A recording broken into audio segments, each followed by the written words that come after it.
General Industries Workers Union of South Africa strongly condemns administration, which only invites further imperialist aggression. It says the impending termination of AGOA benefits coupled with the reckless withdrawal of PEPFAR funding represents an economic assault on South African workers. Giwusa says these actions are part of a broader strategy to undermine black majority rule and pressure South Africa into abandoning its independent foreign policy. Giwusa President Mametlwe Sebei joins us now via our video link for more on this discussion. Mametlwe, thank you so much for your time this evening here on SABC News. Now, you as Giwusa have penned a rather bold statement when it comes to the South Africa and US relations, which have since soured dramatically. Maybe let's start off there and give us your thoughts when it comes to the relations between the two countries and that we've seen over the past couple of weeks. Pleased to be here, Bali. Yes, we do take an exception and strongly condemn what we consider to be, genuflection, the begging that is only serving to humiliate, the country and the proud people of this country who fought for the right of self-determination in a struggle against apartheid, which Trump and company want to support the forces that want to take us back then. It is not by coincidence that the only people in this country who actually, advocate for what is a policy of surrender to a racist imperialist bullying are the same people who have been telling us colonialism has not been bad for us. We ought to have been grateful that we're brutally conquered, colonized, land dispossessed, and all these sorts of violence that has been committed against the people of this country, especially the black working class majority, by the Western imperialism. So what are we saying? I think we have to be very sober. US imperialism is hell-bent on imposing maximum damage on South African economy. They want to see, working class people completely disillusioned with the idea of the black majority democratic rule in this country in order to dissuade the country away from the path of veering from, if you like, an apartheid foreign policy of supporting the like of genocidal apartheid regime in Palestine, in Israel, and completely subordinating this country to Western imperialism. And Mametlwe, one would say, looking at your statement, saying that the South African government has shown a submissive stance towards the Trump administration, and one would say, others say, South Africa has rather been diplomatic in its approach and its response to the Trump administration. How should have South Africa reacted, to some of the decision-making that has been taken by the Trump administration?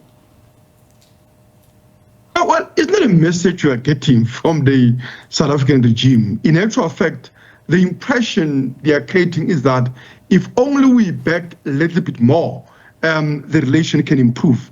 It is not going to improve, short of us abandoning the very ideas that actually Trump is attacking, not only in this country, but internationally. I mean, this is a regime that is supporting, an extreme right-wing neo-fascist forces in South Africa, the likes of Free Forum, and so on the one hand, and on the other hand, the AfD in Germany, and many other right-wing and extreme reactionary forces in the world, right? So what do we need to do? We need to be able to say to South Africans, look, we are not going to back down. We need to say to South Africans to say, we might have been taken by surprise on PEPFAR, where thousands of workers have lost their jobs without a due process, without a notice, and so on. And many patients, HIV, TB patients are left, on the leash without any preparation. But we must be certain AGOA is almost gone. And what is the implications of that for the industry like, automotive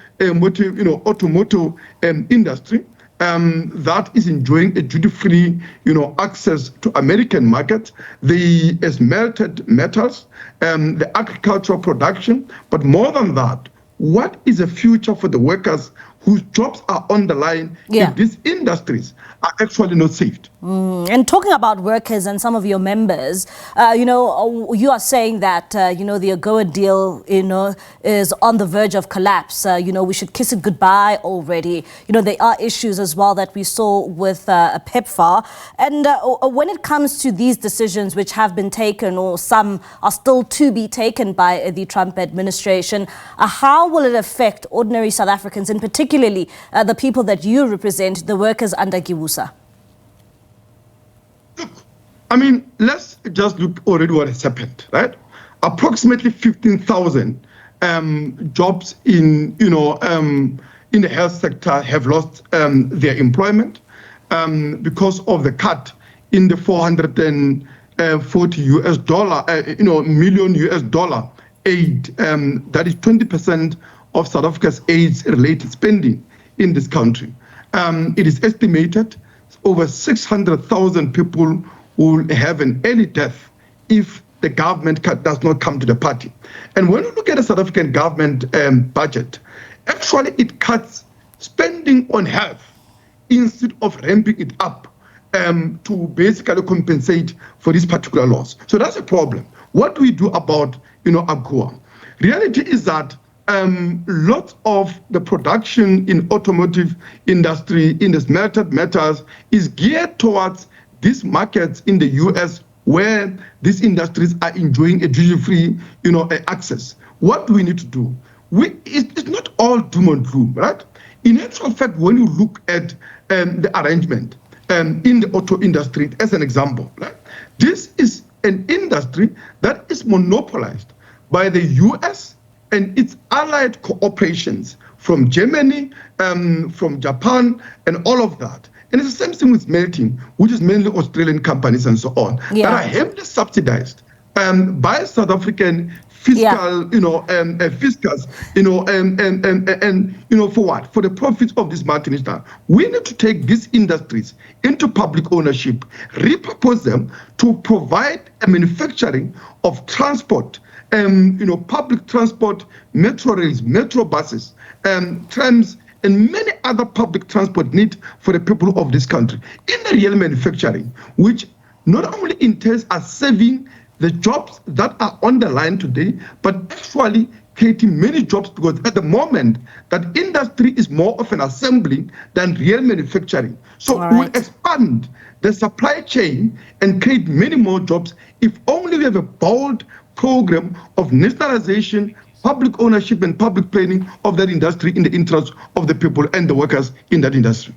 Mametlwe Sebei, thank you so much for your time this evening. That is President of GIWUSA, Mametlwe Sebei. They're talking about the US and South African relations, and of course some of the industries that have been affected. Also looking at there when it comes to the trade deal AGOA, saying that it is as good as gone. But of course that still is something that South Africa benefits from when in terms of the US and GIWUSA. They're talking about interventions that can be made to save those sectors and also save jobs in the various sectors that also rely on AGOA.